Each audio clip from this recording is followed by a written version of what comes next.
Au cœur de l'une des merveilles naturelles les plus emblématiques du monde se trouvent des découvertes si profondes qu'elles bouleversent la communauté scientifique et captivent l'imagination collective du monde entier. Mais ceci n'est pas simplement une autre histoire de merveilles géologiques. Non. Ce qui se cache sous la surface du Grand Canyon est une révélation qui remet en question tout ce que nous pensions savoir sur notre planète. Quels anciens secrets se cachent sous les couches du Grand Canyon? Et comment la révélation de cette découverte va-t-elle changer notre compréhension du monde naturel? Bienvenue dans ce qui n'a jamais été raconté. Rejoignez-nous dans cette aventure, alors que nous explorons les découvertes du Grand Canyon qui terrifient le monde.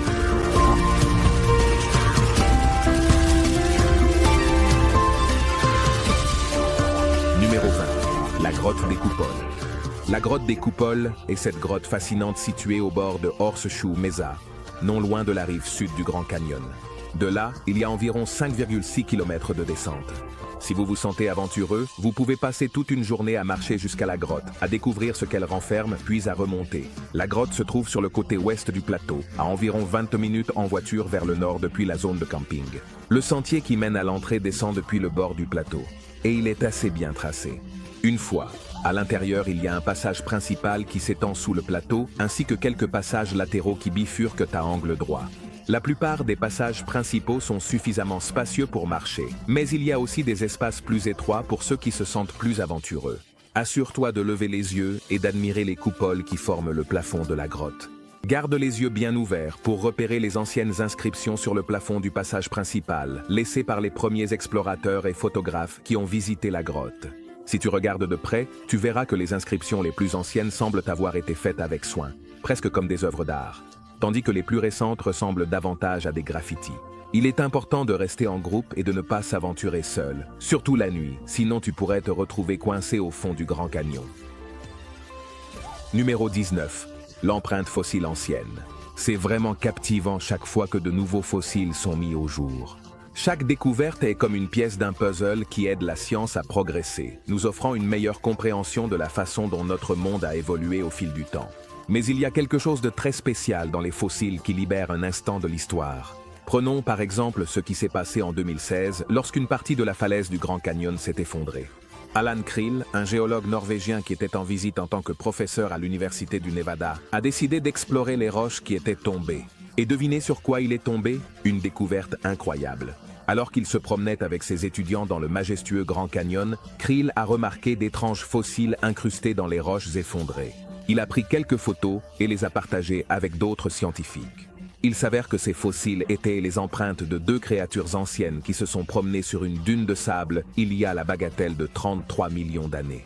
Leurs traces sont restées piégées dans le sable, qui, avec le temps, s'est transformé en ce que nous appelons aujourd'hui le Grand Canyon. Ces empreintes sont restées cachées dans la roche pendant des millions et des millions d'années, jusqu'à ce que la Terre décide de tout bouleverser un peu.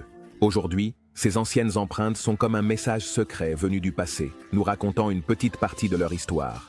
En ce moment, ces fossiles représentent les traces animales les plus anciennes jamais découvertes dans le parc national. Mais qui sait quelles autres surprises attendent d'être découvertes dans ce paysage extraordinaire?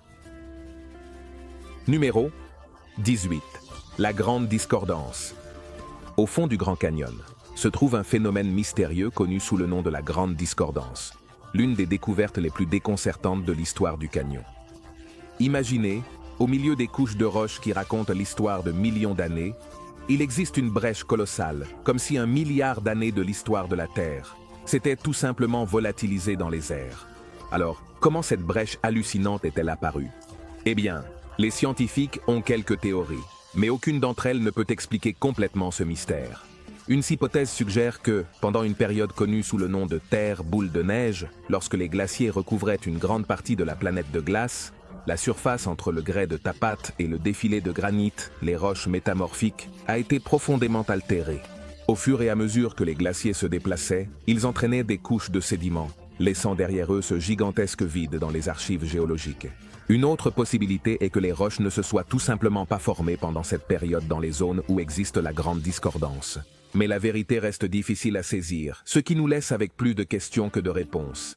Malgré tous nos efforts, la Grande Discordance du Grand Canyon continue de défier toute explication, nous rappelant les innombrables mystères qui attendent encore d'être dévoilés au sein des anciens paysages de la Terre. Numéro 17. Les arts rupestres anciens. En naviguant sur les eaux sinueuses du fleuve Colorado à travers le Grand Canyon, soyez attentifs aux traces des civilisations anciennes gravées sur les parois du canyon. Ces signes révélateurs de vie passée incluent l'art rupestre remarquable créé par les anciens habitants Pueblo qui considéraient le sud-ouest des États-Unis comme leur foyer il y a environ 800 à 1200 ans. Les preuves de ces communautés anciennes sont disséminées dans tout le canyon, avec plus de 43 000 sites découverts à ce jour et bien d'autres encore attendant d'être mis au jour. Ces sites offrent un aperçu de la vie de ceux qui ont autrefois prospéré dans ce paysage accidenté et révèlent souvent les vestiges de leurs habitations, des fragments de poterie et un art rupestre captivant. En parlant d'art rupestre, le Grand Canyon possède quelques exemples vraiment fascinants. Les pétroglyphes et les pictogrammes que l'on trouve aussi bien dans le corridor principal que dans les canyons latéraux comptent parmi les premières formes d'expression écrite connues de l'humanité. Les pétroglyphes sont créés en ciselant soigneusement la surface de la roche, pour révéler des motifs complexes, tandis que les pictogrammes sont peints directement sur la roche. Ces ensembles d'art rupestres, souvent appelés panneaux, regorgent de symboles et d'images mystérieux qui nous laissent perplexes quant à leur signification. Chaque panneau raconte une histoire du passé, et offre un aperçu fascinant des croyances, de la culture et de la vie quotidienne des anciens peuples qui ont autrefois appelé le Grand Canyon leur foyer. Numéro 16. Les figurines en brindilles fendues. Des découvertes remarquables ont été faites au plus profond des grottes du Grand Canyon. Parmi elles se trouvaient d'anciennes figurines en brindilles fendues, qui sont incroyablement anciennes, vraiment très anciennes. Ces figurines étaient fabriquées à partir de brindilles individuelles, d'où leur nom, en pliant et repliant des bâtons de saule pour former des formes complexes ressemblant à des animaux. Ces fascinantes figurines existent en plusieurs modèles, mais les plus courantes que l'on trouve dans tout le Grand Canyon ont la forme de cerfs ou de mouflons. Parfois, elles ressemblent même à des lances. Imaginez tomber sur ces jouets ou œuvres d'art anciens. Elles ont été découvertes dans 15 grottes différentes à travers la région et datent de 2000 à 4000 ans. Mais l'histoire ne s'arrête pas là. Des figurines similaires faites de brindilles cassées ont été découvertes dans de nombreuses autres régions de l'ouest des États-Unis, chacune présentant son propre style unique d'enroulement et de pliage.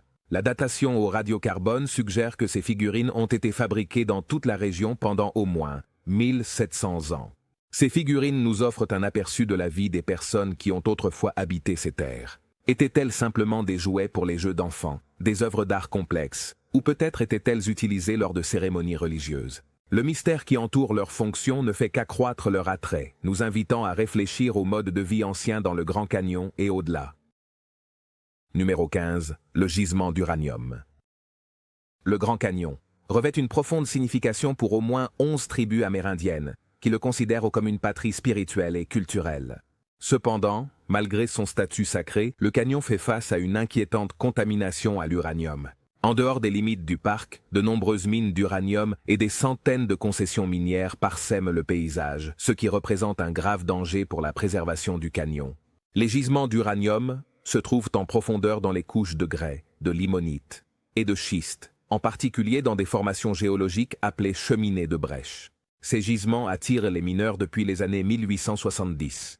Et l'extraction d'uranium près du Grand Canyon a commencé dans les années 1950. Au fil des années, plusieurs mines d'uranium ont été exploitées près du parc, y compris la mine active Canyon, aujourd'hui rebaptisée Pinyon Plain Mine.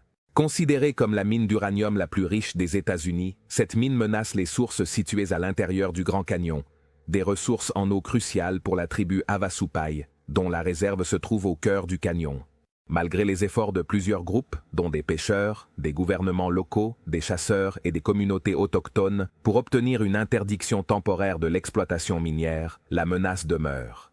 La tribu Havasupai, en particulier, s'inquiète de la possible contamination de son ruisseau alimenté par une source, vitale pour ses besoins quotidiens et ses pratiques culturelles. En 2012, une interdiction de 20 ans de l'extraction d'uranium sur les terres publiques environnantes a été instaurée, offrant un soulagement temporaire. Cependant, près de 600 concessions minières étaient encore actives en mai 2022, ce qui témoigne de défis persistants. Les efforts du Congrès pour interdire définitivement de nouvelles opérations minières se sont heurtés à des obstacles. La lutte pour protéger le Grand Canyon de la contamination à l'uranium se poursuit, mettant en lumière le délicat équilibre entre les intérêts économiques et la préservation environnementale et culturelle. Numéro 14. Le monstre Mogolon. L'une des histoires les plus captivantes que vous avez probablement entendues à propos du Grand Canyon concerne le mystérieux monstre Mogollon, également connu sous le nom de Bigfoot de l'Arizona. On raconte que ces créatures errent dans les forêts denses le long de la Mogollon Rim, une imposante falaise qui s'élève à plus de 600 mètres de hauteur, depuis le nord du comté de Yavapai jusqu'à la frontière du Nouveau-Mexique. La première observation de ce monstre ressemblant à un singe près du Grand Canyon remonte à 1903. Ingval Walter Stevens, un explorateur courageux, a rencontré la bête et l'a décrite comme un humanoïde grand et velu, doté d'une force, d'une agilité et d'une capacité incroyable à se déplacer furtivement à travers les forêts escarpées du canyon. Même Don Davis, un cryptozoologue passionné, croyait en l'existence du monstre de Mogollon. Sa conviction est née d'une rencontre terrifiante lors d'un voyage scout près de Payson, au milieu des années 1940. Davis affirma s'être retrouvé face à face avec une créature imposante, arborant des cheveux en bataille, des yeux inexpressifs et dégageant une odeur putride semblable à celle de la viande en décomposition. Selon les rapports, cette créature terrifiante mesure plus de 2,10 mètres, marche debout, possède des griffes de 5 cm de long et émet des bruits étranges ressemblant aux cris d'une femme. Alors que certains rejettent en ces apparitions comme des canulars ou des confusions avec de grands ours, d'autres restent convaincus de l'existence du monstre. Qu'il s'agisse de réalité ou de fiction, croiser le monstre Mogollon au bord du Mogollon reste une perspective des plus effrayantes. Numéro 13. Cavern Hotel. Un séjour au Grand Canyon. Cavern Hotel en Arizona est tout sauf ordinaire. Oubliez les chambres d'hôtel ennuyeuses et habituelles. Cet endroit offre une expérience comme nulle autre. Ils se vantent d'avoir la chambre de motel la plus grande, la plus profonde, la plus sombre et la plus silencieuse du monde, et il se pourrait bien qu'ils aient raison. Imaginez une suite qui a plus de 65 millions d'années, située à 67 mètres sous la surface de la Terre. Cette chambre est située dans la plus grande caverne sèche des États-Unis et, si vous la réservez, vous aurez toute la caverne rien que pour vous. Ces cavernes se sont formées il y a des millions d'années à partir de calcaire, lorsque le Grand Canyon était submergé sous une mer ancienne. Aujourd'hui, elles témoignent de l'histoire ancienne de la Terre. À l'origine, ces cavernes étaient une halte populaire sur l'ancienne route 66 et ont été conçues pour être une attraction touristique. Les visiteurs peuvent faire des visites guidées de la caverne souterraine et même passer la nuit dans cet environnement unique. Ainsi, que vous soyez passionné d'histoire, amateur d'aventure ou simplement à la recherche d'une expérience vraiment inoubliable, l'hôtel Grand Canyon Cavern offre une occasion unique de dormir, entouré de merveilles anciennes, au cœur des profondeurs de la Terre. Numéro 12. Les paresseux terrestres géants. On pourrait penser que les paresseux sont des créatures mignonnes et attendrissantes, souvent représentées dans de jolies illustrations, sur des cartes ou des vêtements pour bébés. Mais oubliez tout cela un instant, car nous allons plonger dans un monde totalement différent de paresseux, un monde qui est loin d'être mignon et endormi. Il y a environ 5 millions d'années, il existait en Amérique du Sud un type unique de paresseux, connu sous le nom de Megatherium. Ces paresseux de grande taille étaient tout sauf petits et adorables. En réalité, c'étaient des carnivores colossaux, pesant jusqu'à 4 tonnes, et atteignant des tailles comparables à celles des éléphants. Et écoutez bien, ils marchaient sur leurs pattes arrière, ce qui faisait d'eux les plus grands mammifères bipèdes à avoir jamais marché debout. Bien qu'il ne soit pas strictement carnivore, le Megatherium chassait probablement d'autres animaux, en plus de se nourrir de ce qu'il trouvait dans son environnement. Mais l'Amérique du Sud n'a pas été le seul foyer de ces paresseux géants. Des preuves suggèrent que des paresseux terrestres, un peu plus petits, erraient dans le Grand Canyon pendant la dernière période glaciaire. À cette époque, le Grand Canyon était un environnement luxuriant, frais et humide, regorgeant de végétation. Un habitat parfait pour des herbivores massifs comme les paresseux terrestres de Shasta. Les archéologues ont découvert leurs crânes dans des grottes, accompagnés de morceaux de peau et même, croyez-le ou non, de crottes de paresseux qui restent encore piquantes après des milliers d'années. Grâce aux conditions sèches et stables de ces grottes, ces restes de paresseux se sont remarquablement bien conservés pendant jusqu'à 11 000 ans. C'est une vision étrange et fascinante du monde ancien, de ces créatures plus grandes que nature, qui ont autrefois parcouru la Terre. Numéro 11. La tribu Havasupai. Les Havasupai, une tribu amérindienne, résidant dans le Grand Canyon depuis plus de 800 ans. Dans leur langue, Havasu signifie « eau vert bleu », tandis que Pai signifie « peuple ». À l'origine, cette tribu de langue Yuma habitait le canyon Havasu et revendiquait autrefois un territoire aussi vaste que le Delaware, couvrant 6500 km². Cependant, le gouvernement fédéral les a forcés à céder toutes leurs terres, sauf 2, lorsque le Grand Canyon a été désigné parc national, ce qui a laissé les Havasupai dans une situation difficile, car ils se heurtaient fréquemment au service des parcs nationaux concernant l'utilisation des terres tout au long du XXe siècle.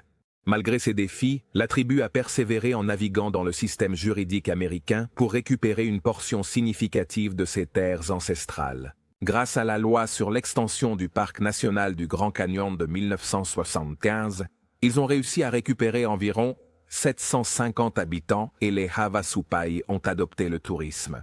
Les visiteurs qui souhaitent entrer sur leur terre doivent payer un droit d'entrée et organiser leur hébergement soit dans le lodge de la tribu, soit au camping. Grâce au tourisme, les Havasupai ont trouvé un moyen de préserver leur patrimoine culturel et d'assurer leur subsistance économique au cœur des paysages impressionnants du Grand Canyon. Numéro 10. Les pseudoscorpions. Entre 2005 et 2017, des chercheurs ont mené des études dans une grotte située dans la partie nord du Grand Canyon. Au cours de leur exploration, ils sont tombés sur une paire de créatures ressemblant à des scorpions. Ces créatures semblaient être des espèces nouvelles ou du moins non documentées. Jusqu'à ce moment-là, il a fallu 7 années supplémentaires de recherches approfondies pour confirmer qu'il s'agissait effectivement d'une nouvelle espèce. Cependant, ces créatures n'étaient pas des scorpions typiques. C'étaient des pseudoscorpions. Malgré leur apparence de scorpions, ils n'avaient pas la queue caractéristique dotée d'un dard venimeux. Leurs parties venimeuses et pointues étaient situées sur leurs pinces. Ces pseudoscorpions vivant dans les grottes étaient exceptionnellement adaptés à l'obscurité, au point de ne pas avoir d'yeux. Il est un peu troublant de penser à de minuscules créatures qui rôdent dans l'obscurité, s'appuyant sur leurs autres sens pour se déplacer dans leur environnement. Malgré leur petite taille, ne mesurant qu'environ 5 cm de long, croiser l'une de ces créatures dans une grotte sombre pourrait tout de même être un peu inquiétant. Après tout, tu ne voudrais pas en écraser un accidentellement. Numéro 9. Des corps cachés découverts en 2021. Une découverte surprenante a secoué le Grand Canyon lorsqu'un corps a été retrouvé à environ 440 pieds sous le rebord, au point Yavapai. Le défunt a été identifié comme un Hongrois de 45 ans nommé Gabor Burci Tongsangi. Sa famille avait signalé sa disparition à la police de Las Vegas, ce qui a déclenché une intense opération de recherche. Les autorités ont fouillé la zone. Elles sont tombées sur la voiture et les effets personnels de Tongsangi au centre des visiteurs du parc. Une enquête plus approfondie a mené à la macabre découverte de son corps, retrouvé à 131 mètres sous le rebord du canyon. La recherche a pris une tournure inattendue lorsqu'un autre corps a été découvert à proximité. Cette seconde victime a été identifiée comme étant Scott Walsh, qui avait été vu pour la dernière fois en train de descendre d'un bus au bord sud du parc en 2015. Son corps se trouvait à près de 5 km de là, camouflé par l'environnement et placé de manière à le rendre presque indétectable. La nature déconcertante de ces découvertes a soulevé des questions quant à la raison pour laquelle les corps étaient restés si longtemps sans être découverts. Cependant, une révélation a apporté un éclairage sur le mystère. Le Grand Canyon est souvent comparé à un gâteau composé de couches de l'histoire géologique, avec ses formations rocheuses soigneusement empilées au fil de millions d'années. Cependant, cachée dans ses profondeurs, se trouve une brèche significative entre les roches qui dissimulent de nombreux secrets aux yeux des humains. Des découvertes récentes ont commencé à révéler cet espace mystérieux, offrant un aperçu des raisons pour lesquelles des découvertes inattendues continuent de se produire à l'intérieur des confins des canyons. Numéro 8. La grenouille léopard. La grenouille léopard Chiricahua, connue pour son motif distinctif de taches ressemblant à celles d'un léopard, habite plusieurs régions du sud-ouest des États-Unis, y compris le Grand Canyon. Elle a été identifiée initialement dans les montagnes Chiricahua, en Arizona, à la fin du XVIIIe siècle. Aujourd'hui, cette espèce de grenouille est menacée d'extinction, en raison de multiples facteurs. Sa population diminue à mesure que les sources d'eau se raréfient et que les sécheresses deviennent plus fréquentes.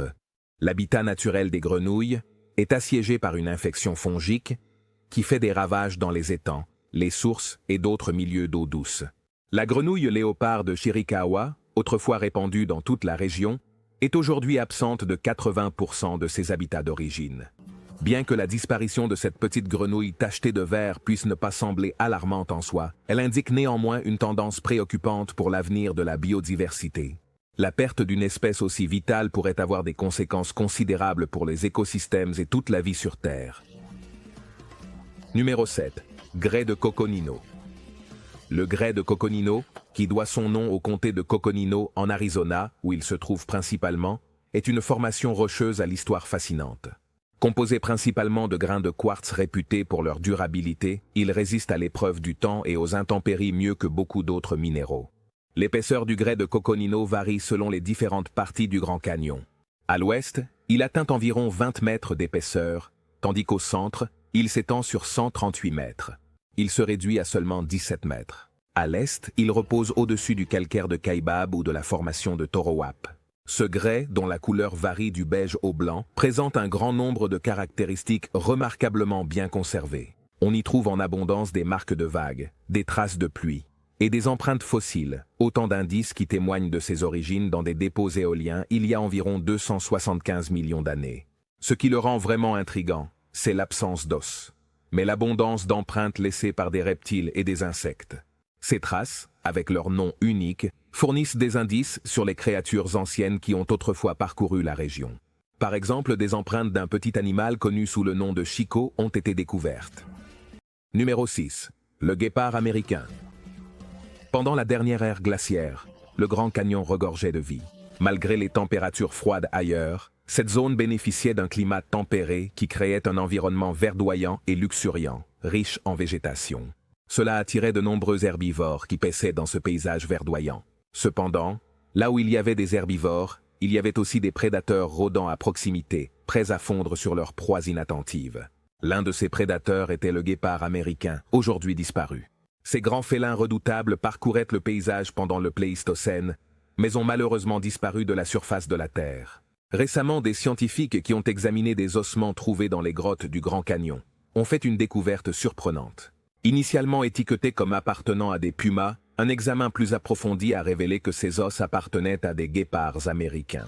Fait curieux, il semble que ces guépards ne soient pas morts à l'intérieur des grottes. Au contraire, il est probable qu'ils soient morts ailleurs, et que leurs restes aient été traînés dans les grottes par des animaux charognards. C'est un aperçu fascinant de l'ancien écosystème du Grand Canyon, où les prédateurs et leurs proies erraient autrefois en abondance, laissant des indices de leur existence pour que nous les découvrions. Numéro 5. Les ruines Tusayan. Lorsque vous pensez au Grand Canyon, vous imaginez probablement ses impressionnantes formations rocheuses et sa beauté naturelle à couper le souffle. Mais ce que beaucoup ignorent peut-être, c'est que des gens vivent dans le Grand Canyon et ses environs depuis des milliers d'années, peut-être même depuis 12 000 ans. Au fil de l'histoire, plusieurs groupes de personnes ont établi leur foyer dans la région, certains y restant pendant de longues périodes, tandis que d'autres n'y faisaient que passer. Un site archéologique remarquable à l'intérieur du parc national du Grand Canyon est celui des ruines de Tusayan. Ce site ancien des Indiens Pueblos, qui remonte à 800 ans, est considéré comme l'une des découvertes archéologiques les plus importantes de l'Arizona. Les ruines présentent un modeste village en forme de U, comprenant des espaces d'habitation, des zones de stockage, et une kiva, une salle cérémonielle sacrée. Les études des cernes des arbres suggèrent que des gens ont habité ce site pendant environ 20 ans, à partir de l'an 1185. Situé le long de la route 64 de l'État d'Arizona, connue sous le nom de Desert View Drive, à seulement 2 km à l'ouest de la tour d'observation de Desert View, les ruines de Tusayan ont été excavées pour la première fois en 1930. Des travaux d'entretien ultérieurs ont été réalisés entre 1948 et 1965, témoignant des efforts continus pour préserver cette pièce importante de l'histoire. Ce qui rend les ruines de Tusayan particulièrement intéressantes, c'est qu'elles offrent des informations sur la façon dont une culture Pueblo II, isolée, a persisté durant la période Pueblo III. Cette période de transition fournit des indices précieux sur les changements culturels et sociaux qui se sont produits au fil du temps. Numéro 4. Le temple de Vishnu. Le temple de Vishnu s'élève à une hauteur de 1533 pieds dans le parc national du Grand Canyon, en Arizona.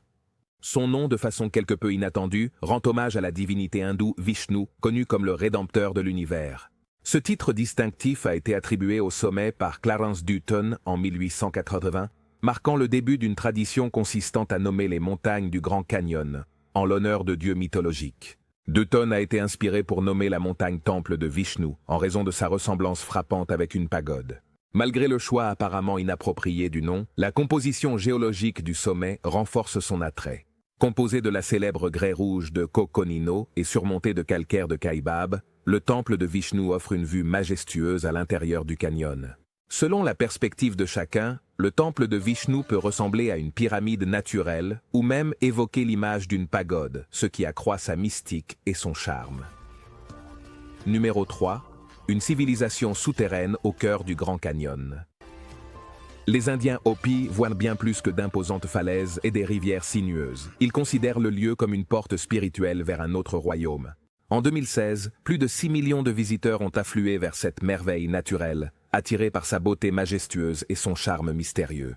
Cependant, au milieu de ce paysage impressionnant, se trouve une histoire singulière qui suggère la possibilité d'une civilisation souterraine. Le 5 avril 1909, l'Arizona Gazette a publié un article qui a suscité l'intrigue dans tout le pays. Selon le journal, 2 archéologues de l'Institut Smithsonian sont tombés sur un réseau de tunnels sous le canyon de marbre. Les professeurs Jordan et Kinka affirment avoir découvert des artefacts égyptiens datant d'environ 1250 avant Jésus-Christ, l'époque du pharaon Ramsès II. Si cela s'avérait vrai, cette découverte remettrait en question l'idée que les anciens habitants étaient les premiers occupants du canyon, suggérant au contraire que les Égyptiens les avaient précédés. Cependant, le scepticisme quant à la validité de cette histoire est rapidement apparu. Beaucoup n'y ont vu qu'un simple sensationnalisme, une histoire inventée par l'Arizona Gazette pour augmenter les ventes de journaux lors d'une journée pauvre en actualité. Malgré le scepticisme, l'histoire persiste comme un rappel de la fascination durable pour les mystères cachés dans les profondeurs du Grand Canyon. Numéro 2. Escherichia coli. Communément appelée E. coli, est une bactérie présente dans divers environnements, y compris les aliments, les intestins des humains et des animaux, ainsi que dans l'environnement en général. Elles appartiennent à un groupe diversifié de bactéries et, bien que la plupart des souches soient inoffensives, certaines peuvent présenter de graves risques pour la santé. Certaines souches peuvent provoquer des infections des voies urinaires, des pneumonies, des maladies respiratoires ou des problèmes gastro-intestinaux tels que la diarrhée. En août 2023, un reportage a mis en lumière la découverte de la bactérie E. coli dans l'eau près de Phantom Ranch, le seul hébergement situé au fond du Grand Canyon. La présence d'E. coli dans l'eau indique une contamination fécale. Cela soulève des inquiétudes quant à la sécurité de l'eau lorsqu'on y trouve cette bactérie. La présence d'E. coli n'est souhaitable nulle part. Il est particulièrement préoccupant de la trouver dans des sources d'eau, étant donné le risque de maladies hydriques. Faire bouillir l'eau prélevée dans des flaques ou des sources naturelles est une précaution simple pour garantir sa sécurité à la consommation, surtout dans des endroits reculés comme le Grand Canyon, où la qualité de l'eau peut être incertaine. Numéro 1. Découvertes archéologiques. Le Grand Canyon n'est pas seulement une merveille de l'histoire géologique, c'est un trésor caché de la civilisation humaine qui révèle des connaissances sur notre passé comme aucun autre endroit au monde. En 2008, des archéologues se sont lancés dans une expédition de fouilles le long du fleuve Colorado, déterrant des secrets enfouis sous le terrain accidenté du canyon. Pendant 3 ans, ces explorateurs intrépides ont minutieusement découvert des preuves d'habitation humaine, couvrant 3500 ans. Ce fut un véritable voyage dans le temps qui a révélé les traces laissées par 6 groupes distincts de personnes ayant un jour appelé le Grand Canyon leur foyer. Mais le canyon n'est pas seulement une fenêtre sur notre passé, c'est aussi un symbole de la grande diversité de la vie qui s'est développée sur notre planète. Chaque couche de sable, de sédiments, chaque artefact déterré raconte une histoire, non seulement de l'histoire humaine, mais aussi du monde naturel qui l'a façonné et a été façonné par elle. Laquelle de ces découvertes te semble la plus passionnante? Fais-nous part de ton avis dans les commentaires. Merci d'être ici. On se retrouve à la prochaine les amis, et n'oubliez pas, nous sommes Lo Nunca Contado.